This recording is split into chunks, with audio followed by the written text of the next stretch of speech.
Good morning, and welcome to North Hanover Township's 2020 Memorial Day service. Like everything thus far in 2020, things are vastly different. As mayor, I look forward to the opportunity to speak to you today.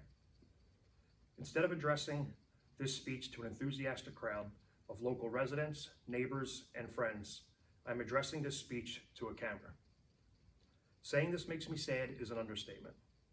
I am also saddened that we had to cancel our exciting and wonderful parade, cancel our community lunch gathering at the firehouse, and heartbroken that the beautiful Memorial Day services at the Brigadier General William C. Doyle Veterans Memorial Cemetery did not happen in the fashion we're accustomed to. All week long, I sorrowfully dreaded the fact the scouts were not able to place tens of thousands of flags on the resting spots of those who are buried there. But I was joyfully and tearfully surprised when I drove through there this weekend that somehow, miraculously, flags had indeed been placed at each grave marker throughout the vast and perfectly manicured lawns of the cemetery. A courageous act of civil disobedience, or just dedicated Americans refusing to let anything stand in their way of remembering all those who have served in our armed forces and have passed on to an afterlife. As in years prior, I like to take this opportunity to fulfill my quest for learning more history. I spend some time getting to research and read a specific topic to share with you today. As we all struggle with the fears and uncertainties of this horrible pandemic called COVID-19, my thoughts quickly turned to the last pandemic in 1918, the Spanish flu. To me, it was quickly obvious that the years of World War I and the years of the last major pandemic overlapped one another and must have had a serious impact on each other. I just do not recall learning about that aspect of the war in school or in history classes. Maybe I was absent that day, or more than likely, I may not have been paying enough attention in class, or just maybe it often gets overlooked. Here are some facts that I just researched and learned. The first recorded death from the 1918 pandemic flu in the entire state of New Jersey was in September that year, and it was right down the road here at Fort Dix, known at the time as Camp Dix.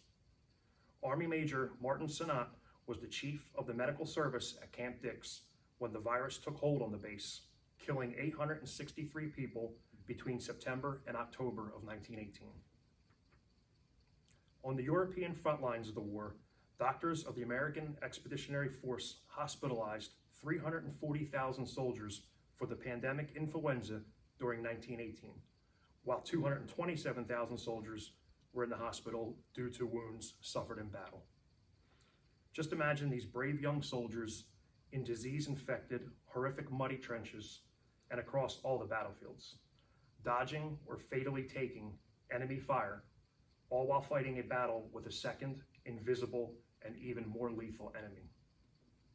Some more somber but interesting facts I had read, and I quote, "In October 1918, as the American Army was locked in battle with the Germans in the Meuse-Argonne offensive, 1,451 Americans died from the flu. More 3rd Infantry Division soldiers were evacuated from the front lines with influenza than because of wounds suffered in combat." Then I read, "Troop ships leaving America's shores with soldiers who were healthy and well when they boarded, but fell sick during the 10 to 14-day journey to Europe.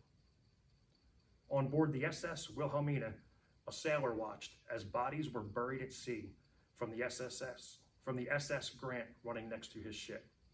He counted 15 such burials on one day alone during a voyage from New York City to France." It's not so easy for me to grasp or understand why commonly taught history doesn't seem to tell the whole story. That the 1918 pandemic influenza killed more American soldiers and sailors during the war than did enemy weapons. By no means does that diminish the horrors of the massive number of battlefield casualties that we so sadly endured from World War I.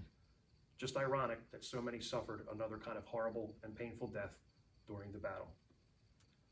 Another story I would like to share with you today is a story about a veteran named Philip Kahn. Mr. Kahn and his twin brother Samuel were born on December 15th, 1919. Not long after birth, Philip's brother Samuel had passed away from the Spanish flu, which was still ravaging and raging through Manhattan where they lived. Sadly, Philip never got to know and grow with his twin brother. Philip went on to serve in an Army aerial unit in the Pacific during World War II, participating in the Battle of Iwo Jima and later in firebombing raids over Japan. He also helped to make aerial surveys after the United States dropped atomic bombs on Hiroshima and Nagasaki. He also earned 2 Bronze Stars. After the war, he worked as an electrical foreman and helped build the World Trade Center and the first New York City blood bank. It's obvious to us all that he served a courageous and beneficial life full of grand accomplishments. Sadly, just last month, on April 17th, at the age of 100, veteran Philip Kahn passed away from complications of COVID-19. Philip's granddaughter-in-law, Dr. Corey Carlin Zisman, summed it up best when she called the brothers pandemic bookends. I know I should be nearing the end of my time speaking to you today, so before I lose your thoughts and attention, I would like to share a poem from A. Lawrence Van Court titled, "Just a Common Soldier," or also known as "A Soldier Died Today." Is the greatest contribution to the welfare of our land a guy who breaks his promises and cons his fellow man? Or the ordinary fellow who, in times of war and strife, goes off to serve his country and offers up his life? A politician's stipend and the style in which he lives are sometimes disproportionate to the service that he gives.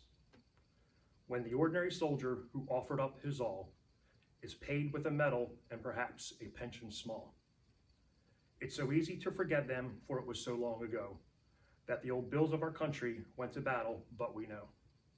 It was not the politicians with their compromised employees who won for us the freedom that our country now enjoys. Should you find yourself in danger with enemies at hand, would you want a politician with his ever-shifting stand? Or would you prefer a soldier who has sworn to defend his home, his kin, his country, and would fight until the end? He was just a common soldier, and his ranks are growing thin. But his presence should remind us we may need his likes again. For when countries are in conflict, then we find the soldier's part is to clean up all the troubles that the politicians start.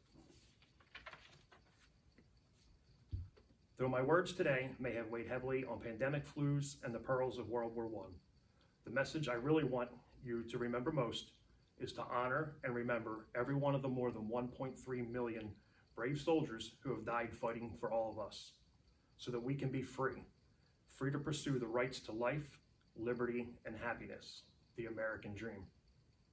On behalf of the entire Township Committee, please join us in remembering and honoring them.